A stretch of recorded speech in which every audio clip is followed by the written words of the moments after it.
Hello friends, welcome back to my channel. আবারও একটা নতুন ব্লগে তোমাদের সবাইকে স্বাগতম। আজকে ছিল আমার দিদির মেয়ের শুভ জন্মদিন। সকাল থেকে রাত অবধি আমরা এই জন্মদিন নিয়ে প্রচণ্ডই ব্যস্ত ছিলাম, আর সারাদিন কী কী করলাম সেই নিয়েই ব্লগটা দেখতে থাকো। সকালবেলা জন্মদিন থাকলেও আমি তো খেয়েছিলাম সেই পান্তা ভাতি, আর তার সাথে আজ নিয়েছিলাম সুস্বাদু চিংড়ি মাছ ভাজা আর আলু ভাজা। বাচ্চাদেরও একটু একটু দিয়েছিলাম, ওদেরও শরীর ঠান্ডা হওয়াটা যে খুব জরুরি। দিদির মেয়ে সকালবেলা স্কুলে যাওয়ার ছিল, তাই দিদি ভোরবেলা থেকে উঠে রান্না করেছে, আর তারপরে তাকে সাজিয়ে গুজিয়ে দিয়ে খেতে বসিয়েছিল। তারপরের ঘটনায় আমার মেয়ে কী করলো তোমরা সবাই দেখে নাও এই ব্লগে। ওর কেমন বসে পড়েছে, ও কেমন বসে পড়েছে। এটা বাইরে, এটা বাইরে নেই বাইরে আমাদের। দিদি এটা বাইরে নিয়ে নাও তো। জন্মদিনটা কার রে, তোর না আমার? বলছি জন্মদিনটা কার? জন্মদিনটা বলছি এটা আমার তো। উঠে বল তুই।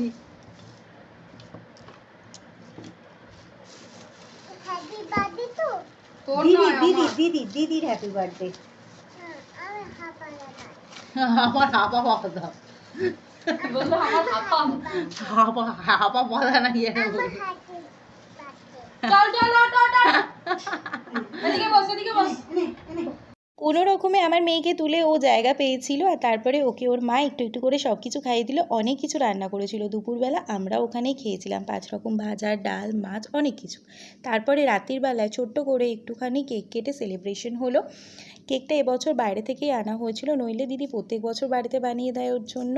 এমনি নর্মাল বাড়িতে ফ্রুট কেকই বানিয়ে দেয়, কিন্তু এবছর দিদি বাইরে থেকে আনিয়েছিল। এতটাই বেশি গরম পড়েছিল যে কেউ আর এইসব করতে একদমই ইচ্ছা হচ্ছিল না কারো। তারপরে ও কেক কেটে ফেললো, আর বাড়িতে সেভাবে কেউই আসেনি।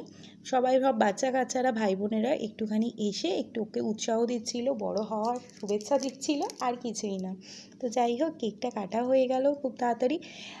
আর আজকে দেখো এই স্পার্কেলটা না অনেকক্ষণ ধরে জ্বলছিল, পুরো কেকটা কাটা হয়ে গেল, ওর মোমবাতির ফু দিয়ে সব মোমবাতি নেবানো হয়ে গেল, তারপরও সেই স্পার্কেল কিন্তু নিভছিল না। আর এদিকে আমার ছেলে অবাক দৃষ্টি দিয়ে স্পার্কেলটা দেখছিল, ওর কাছে তো এটা একটা পুরোই পাটাকা, আর কিছুই নয়।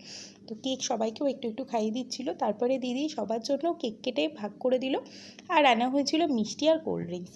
এটাই এবছরে ওর জন্মদিনের মেনু ছিল। প্রত্যেক বছর অনেক বড় করে জন্মদিন সেলিব্রেশন হলো, এবছর এতটাই বেশি গরম ছিল যে আর কিছুই খাওয়ারও ইচ্ছা কারো সেরকম ছিল না, আর সেভাবে কিছু সেলিব্রেশনেরও ইচ্ছা ছিল না। তো যাই হোক, ধীরে ধীরে ও বড় হচ্ছে, অনেক বড় হোক, অনেক বেশি শুভেচ্ছা ওকে। আমার ছেলে মেয়ের আগে ওকে আমি অনেক কোলে পিঠে করে মানুষ করেছি, তাই ও আমার কাছে আমার মেয়েরই সমান। তো আর ও আমাকে খুবই ভালোবাসে। তো যাই হোক, কেকটা কাটার পর আমি দিদিকে জিজ্ঞাসা করলাম একটা চকলেট কি খাবো, তো ওই চকলেটটা তুলে আমার ছেলে মেয়েকেও দিলাম, আমিও একটু একটু খেলাম, আর আমাকে দেখে তো বাকিরাও চকলেটটা তুলে ফেললো। 2 মিনিটের মধ্যে ওই চকলেটগুলো হাওয়া হয়ে গেল, সবাই একটু একটু তুলে খেয়ে নিল। আমাদের বাড়িতে এগুলো চলতেই থাকে, এগুলো নিয়ে কেউ কিছু ভাবেও না। আর এরকম টপিং তুলে খাওয়াটা আমাদের বাড়িতে একদম নর্মাল ম্যাটার।